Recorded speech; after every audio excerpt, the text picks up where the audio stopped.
Tomato రైతులకు, అన్నదాతలకు వాతావరణ శాఖ చల్లని కబురు చెప్పింది. ఈసారి మే 19 నాటికే నైరుతి రుతుపవనాలు అండమాన్ నికోబార్ దీవులలోకి చేరతాయని వాతావరణ శాఖ తెలిపింది.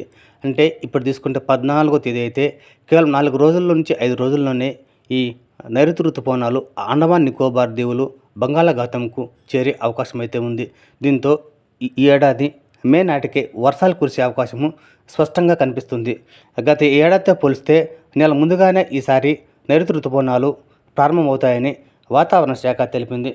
దీంతో ఇప్పటికే బోరుబావుల్లో నీళ్లు లేక తీవ్ర ఇబ్బందులు పడుతున్న అన్నదాతలకు ఈ వర్షాలు కురిసినాయంటే కొంచెం వరకు మేలు చేసినట్టు అవుతుంది.